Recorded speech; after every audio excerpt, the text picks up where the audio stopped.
दौलत व शोहरत की दौड़ में दबंगता के साथ आगे बढ़ते रहे कमल को अपने अतीत पर ज्यादा रंज नहीं था। ये जरूर था कि वह ऐसा कोई काम नहीं करना चाहता था जिससे उसे फिर से जेल जाना पड़े। अपराध के क्षेत्र के जाने माने चेहरे अब भी उसके नाम से खौफ खाते थे। वह रसूखदार लोगों की महफिलों में शिरकत करने लगा था। उसने साफ सुथरी जिंदगी का नया सफर शुरू करने का संकल्प ले लिया था। अब वह पढ़ी लिखी बीवी रजनी को कामयाबी के शिखर पर देखना चाहता था। जिस बीवी के लिए उसने इतना सब कुछ किया, वही उसके जिगरी दोस्त अभिजीत के साथ मिलकर उसके सीने में छुरा घोंपेगी, उसने कभी सोचा भी नहीं था। अभिजीत अपने कारोबार के जरूरी काम निपटाकर समय से पहले ही घर पहुंच गया था। भूख लगी थी, सो पत्नी से खाना लगाने को कहा। इसी बीच अभिजीत के पास रजनी का फोन आया। रजनी उसकी खास महिला मित्र थी। वह उसके अजीज दोस्त कमल की पत्नी थी। कारोबार में भी रजनी अभिजीत की मदद लिया करती थी। रजनी ने उससे कहा, मेरी गाड़ी पंक्चर हो गई है, आप तुरंत आ जाए।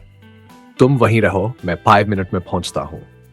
कहकर अभिजीत बिना खाना खाए ही घर से निकल गया। कुछ ही देर में अभिजीत रजनी के पास पहुंच गया। रात के करीब 10 बजे होंगे। अभिजीत रजनी के साथ खड़ा था, तभी वहां एक ऑटो रिक्शा रुका।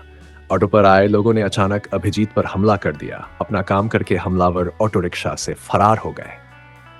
सूचना पाकर पुलिस वहां पहुंच गई।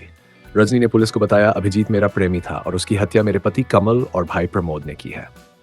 थाना प्रभारी ने एक पुलिस टीम कमल के घर भेज दी। उधर पुलिस टीम कमल के घर पहुंची तो वह घर पर ही मिल गया। उसे हिरासत में लेकर पुलिस थाने ले आई। पुलिस ने कमल से अभिजीत की हत्या के बारे में पूछताछ की तो वह बार बार कहता रहा, अभिजीत तो मेरा दोस्त था। भला मैं अपने ही दोस्त को क्यों मारूंगा? उसकी बात पर पुलिस को यकीन नहीं हो रहा था। पुलिस जानती थी कि वह डीट किस्म का अपराधी है, इसलिए पुलिस ने उससे सख्ती से पूछताछ की तो उसने सच उगल दिया। उसने स्वीकार किया कि अभिजीत की हत्या उसने अपने जानकार लोगों से कराई थी। उसकी हत्या कराने की जो कहानी उसने बताई वह काफी दिलचस्प थी। 15 साल पहले की बात है। तब तक कमल की पहचान एक अपराधी के तौर पर हो गई थी।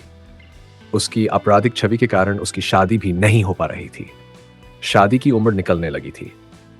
उसके दोस्तों ने उसके लिए इधर उधर रिश्ते की बात छेड़ी और उसके दोस्तों में अभिजीत व प्रमोद प्रमुख थे। कमल के लिए रिश्ते की बात चल रही थी, लेकिन सामान्य परिवार से कोई रिश्ता नहीं आ रहा था। अपराधी के हाथ में कोई अपनी बेटी का हाथ देने को तैयार नहीं था। ऐसे में अभिजीत को न जाने क्या सूझी। एक दिन दोस्तों की पार्टी में वह जोर से बोला, कमल भाई के लिए चिंता करने की जरूरत नहीं है। कहीं बात नहीं बन रही है तो हम कब काम आएंगे? शादी के लिए प्रमोद भाई की बहन रजनी भी तो है। बात व प्रस्ताव पर विचार हुआ। रजनी कमल से उम्र में 10 साल छोटी थी, फिर भी वह कमल से शादी के लिए राजी हो गई।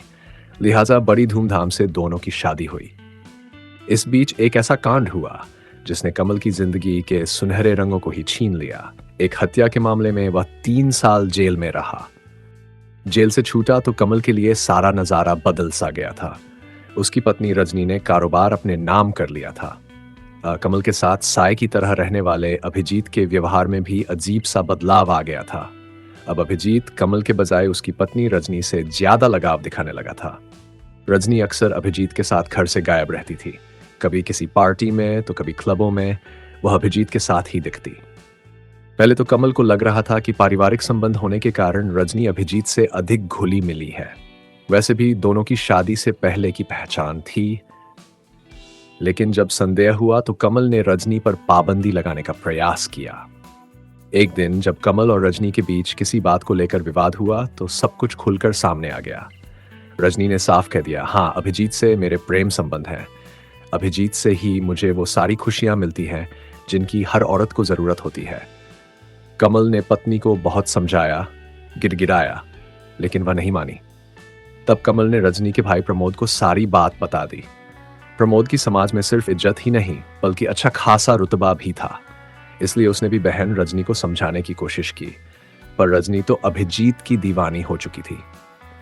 उसने अपने प्रेमी की खातिर पति और भाई की इज्जत को धूमिल करने में जरा भी हिचक महसूस नहीं की। वह बराबर अभिजीत से मिलती रही। अपनी बहन रजनी पर जब प्रमोद का कोई वश नहीं चला तो वह तैश में आ गया। जब रजनी ने अभिजीत का साथ छोड़ने से साफ इनकार कर दिया तो आखिर कमल और प्रमोद ने फैसला कर लिया, अब अभिजीत को ठिकाने लगाना ही ठीक रहेगा।